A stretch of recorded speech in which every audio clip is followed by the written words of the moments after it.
I undid the diaper and I pull it back and I'm like, it's a boy. She just literally, like, I said that, she turned around, she looked at me, she's like, Mom? Did you not know you had a boy?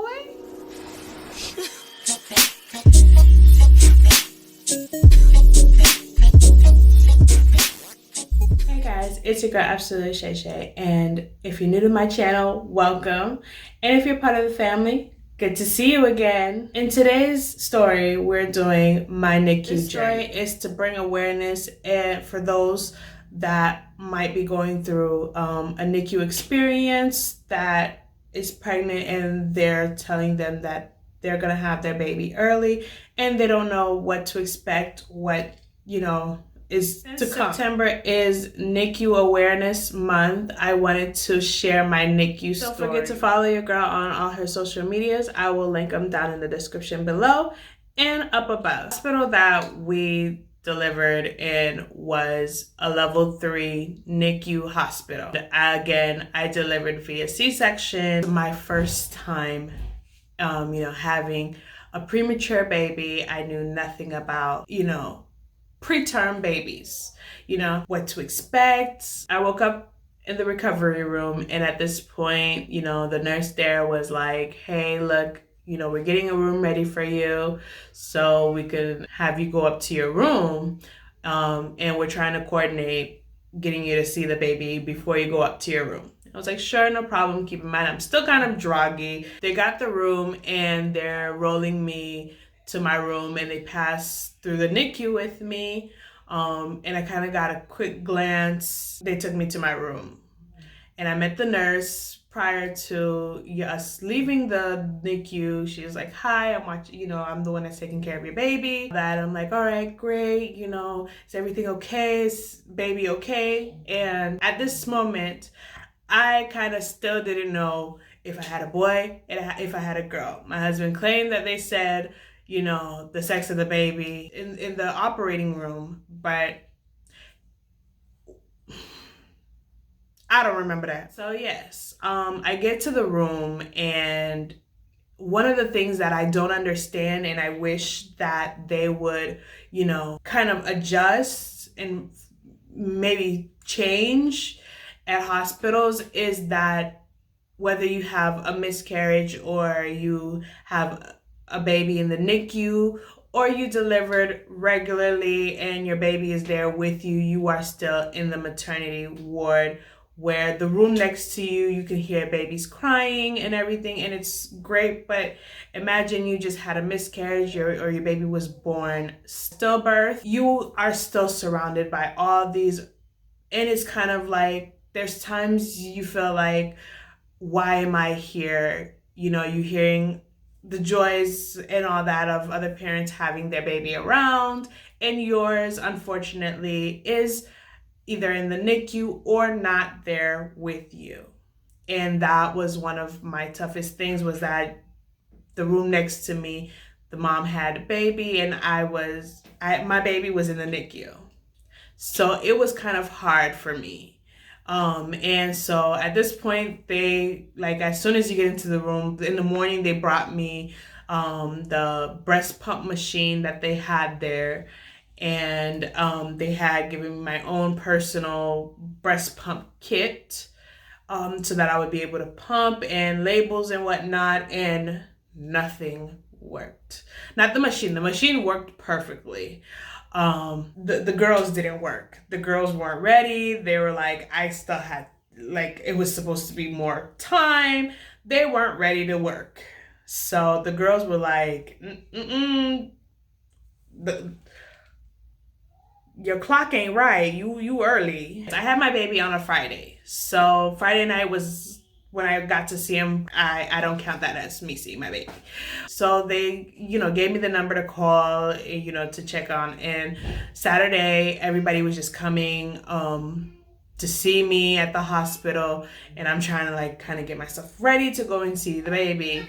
And so my husband went down with me and my dad to go see the baby, since everybody else, my mom, my husband, kind of had already seen the baby.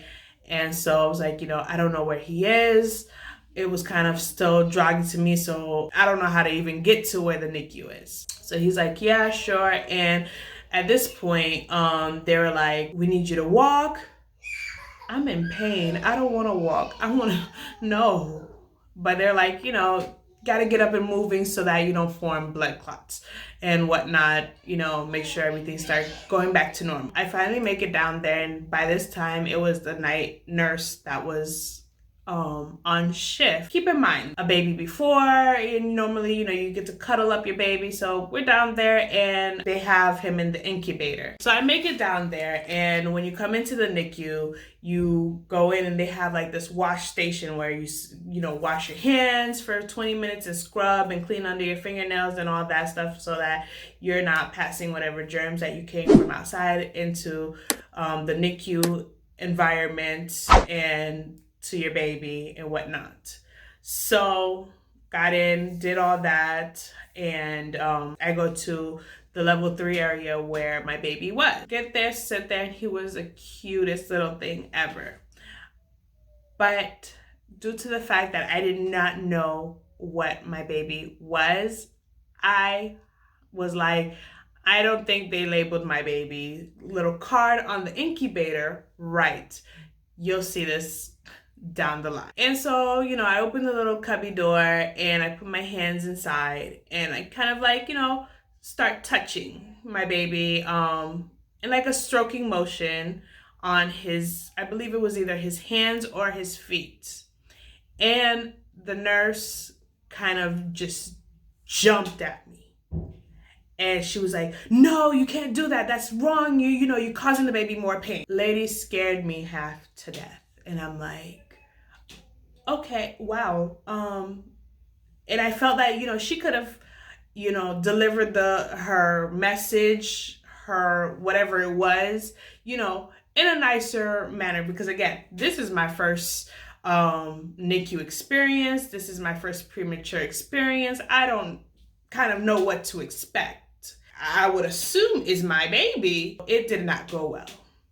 And due to the fact that she kind of literally yelled at me for touching my baby, I literally just kind of closed the door and just sat there for the period of time that we were down there. And I think we were there for like 30 minutes, almost about an hour before I went back up to my room, sat there and just stared at an incubator. At that point, I felt so bad because I was like, oh my God, not only that my body had failed, not only me, but this poor baby, he's supposed to still be in the belly, but my body decided that's not what was working for it. Not at all. So I felt bad in that area. And I also ended up feeling bad that now that my baby is out, that I just caused my baby pain, just by touching my baby. For the next 3 days, I would go downstairs to the NICU area and literally just sat there and look at my baby through the incubator. Didn't feed, no touching, nothing. Nobody said anything. Not the nurses, nobody. Like if I would ask questions, hey, how's everything? What's going on? That was about it. So on the 4th day, they moved my baby from a level 3, which is more of the critical unit for NICUs, up to a level 1. Progress and go home once you go to level 1. And if your baby's longer than that, then they move them into the regular nursery. Yes, so they moved him into the level 1 area of the NICU. We had a new nurse, and we're gonna call her Ashley. She was amazing. Like, it was night and day from the previous nurse we had at level 3. One of the things that I also did not know was that you can request to have a certain nurse be your baby's nurse if that nurse is working in the NICU on whatever shift. You can request that your baby have a specific nurse. And if I had known that, we would have had a whole lot of changes. But at the moment, I did not know. This was all new to me. I'm learning, as things go by. So yeah, when I got there, she was the first nurse. She saw me come in, I did everything, and I just literally sat in front of the incubator as normal. And she came up to me, she's like, Mom, you don't want to touch the baby or nothing? And I explained to her, I'm like, oh no, when I did, and I was told that it was causing my baby more pain. And she gave me the, who told you that lie? Like, no, Mom. Really? That's what they told you? Like, Mom, have you changed a diaper? Have you, assisted with feedings? I'm like, I ain't done none of that. As you see, I've been sitting right here. We not doing none of that because I was at a point I was afraid.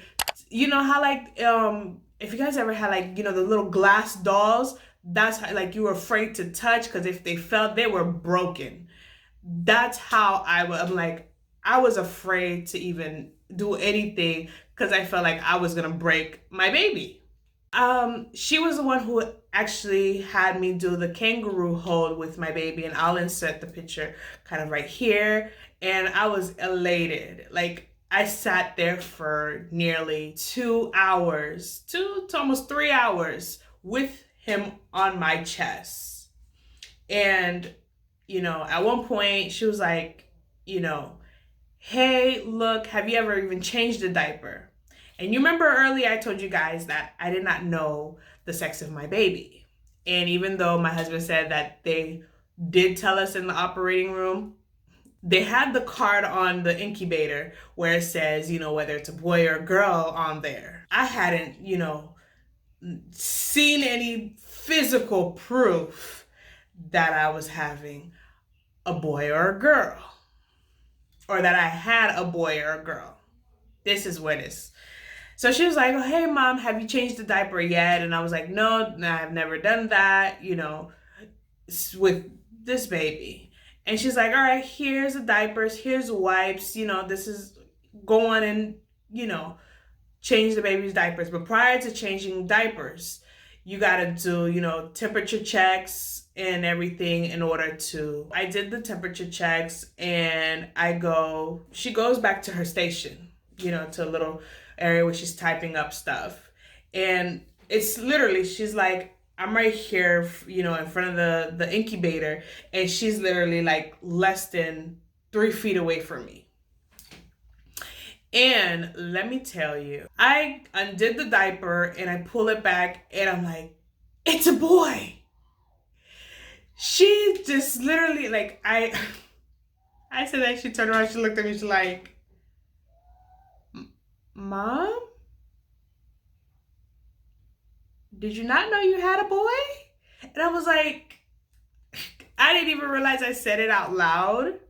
And I was like, no, he came before my gender reveal baby shower. So when he came, it was no point of doing a gender reveal baby shower because everybody already knew the sex of the baby. I never actually kind of knew the sex of the baby, and they were supposed to tell me in the operating room, but that was a fail. And so she just started laughing. She was just like, wow, that's a new one. So you're sitting here thinking, I sat there thinking that they had my baby confused, that my baby was actually a girl. And, it was just hilarious. Changed diapers and everything, and I was like, all right, I called London, and I'm like, London, it's a boy. And she's like, yeah. And I'm like, no, you don't understand what just happened. I'm literally changing a diaper. This is days later. This is literally about we're at about a week in the NICU when I'm saying this out loud. It's a boy. And she's like, you serious? I didn't believe y'all. I thought y'all playing a trick on me or something. It was hilarious. Yes, Nurse Ashley became one of our main nurses, And every time I would come in, you know, she would make sure if I was coming in that day that she would save feedings for me, and all that stuff. And she was like, your baby is the most hilarious little baby in the NICU, because, you know, he liked to be on his tummy. And if you put him on his tummy, the nurse would always like, your baby was over there twerking, like legit, he was over there twerking. And I'm like, really? And she's like, yes, like he made my day. As we started, you know, weeks went by. We were like about week 2, going into week 3, and he started gaining, putting on weight. These formulas that, you know, are made for NICU babies and premature babies. And he started putting on the weight. And I remember we went in to the NICU and Nurse Ashley was holding him.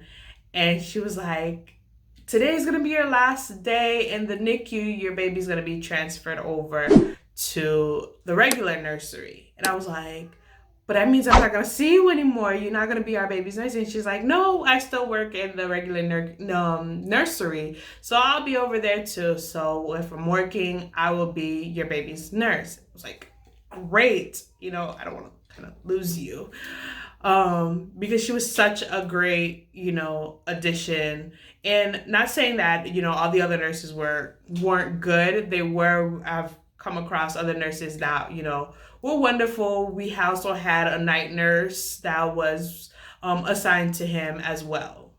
Yes, prior to him going to the regular nursery, they had put him into an open crib. And those are the cribs that are normally in labor and delivery after you had the baby. And he was able to regulate his body temperature, and we were happy that at that point, because in the incubator, most likely he was always just diaper on, and that was it. In order to the NICU, the incubator was what regulated his body temperature. So once he went to the open crib, he was moving forward to going into the regular nursery and aiming for going home. One other thing that took a toll on myself was the back and forth to the hospital.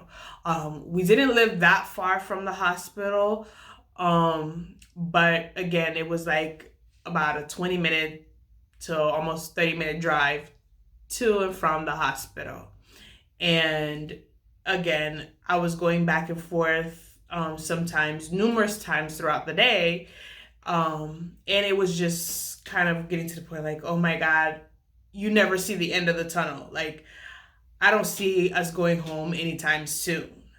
So again, prior to, once your baby starts getting ready to be discharged to go home, they have you do a whole bunch of series of tests where they do the car seat test, where you bring in the car seat your baby is going to go home in, and they sit them there for 2 hours. They sit the baby there for 2 hours just to make sure that they tolerate being in the car seat.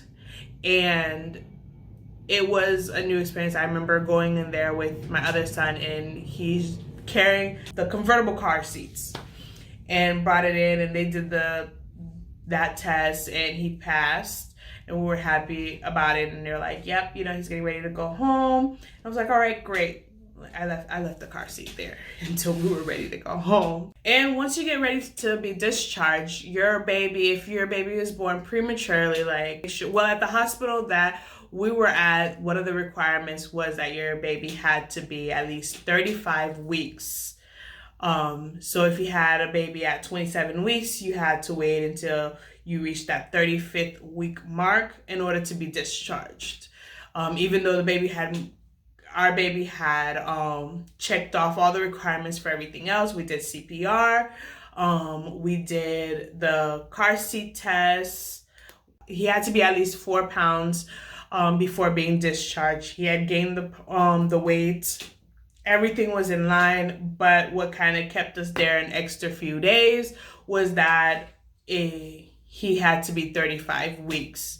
And once that day came, I remember we were home we're trying to get everything ready, because we're like, he's coming home any day now. Tuesday made it 35 weeks, and which we were there for ended up being 31 days. I get the phone call, and they call and said, hey mom, this is so-and-so at the hospital, letting you know that baby is ready to be discharged, so you guys can come and sign paperwork. I was elated. I was excited. I was like, oh my gosh, it's finally here. I'm like, I can't believe this. No more going to the hospital anymore. No more, back and forth. No more wondering, having to call the hospital and check if everything's okay. Did he eat? How much ounces did he, all this stuff. Like, I can actually be able to do all these things on my own and be on top of it. I had purchased a little outfit for him to wear on his way back, and his godmother had got him a few extra accessories. I will insert the picture of him in his going home outfit right here. It was wonderful. We got there and we walked in, and nurse Ashley was the one who was doing our discharge, and I was happy. I was like, oh my God. She's like, I would not miss it for anything. They told me that he was getting ready to go home, and I made sure that I was here so that we can sign everything and whatnot. We signed everything. My husband kind of took everything that he could and bring the car around, put him in the car, and I, along with nurse Ashley, pushed the crib out to where the valet is in front of the main entrance of the hospital. And we put him into the car seat, strap him in, and I was like, you better not drive fast. Y'all ever hear the song Just the Two of Us by Will Smith? Yes, that's exactly how we, in the car, I'm like, you better take the slow road home. You take the longest route, because I know there's few cars there. If it takes us to midnight to get home, that's fine. As long as we make it back in one piece. I was optimistic. I'm like, we're gonna keep this. We made it home. And everything was perfect. My little bundle of joy is home. I'm happy. And then I was like, all right, I'm gonna keep him on the same schedule that they had him in the hospital. Y'all heard that? Yes. That's where I messed up. That is where I messed up. We got home, and every 2 to 3 hours, I was doing his feedings until nighttime rolled around. And I was exhausted and wanted, to sleep. And the alarm would go off, and I had to wake up, feed him. It was just like, we can't do this. And one of the other things that happened was, while he was in the hospital, everything was fine. He came home and he developed acid reflux. And I remember, one of the things was that you're supposed to hold him at least 30 minutes after he eats before putting him back down, so that the food can, not come back up. Did that, follow directions, and I remember putting him back down. You get that deafening sound, like something is wrong. Go, and I'm like, he's having acid reflux. Scared the living bejesus out of me. But yes, and so that was in it for itself, a whole nother situation. And so that is my story for today. This is my NICU journey, and I hope that this helps someone else know what to expect, know how to navigate the NICU. If you ever go through an experience like this, let me know in the comments if something like this has ever happened to you. You've been through the NICU, or you might be going through, or somebody who is, so that don't let nurses push you around and make you feel like you are the worst parent there is. Thank you. This was a journey for me, and I will insert a picture of what he looks like then and what he looks like now. Trust me, he is the most rambunctious little boy ever. He is full of life. But yes, don't forget to like, comment, and subscribe. Turn on your notification bell so you never miss on any of my stories or adventures. I'll catch you in the next one. Bye! Just the way I like, maybe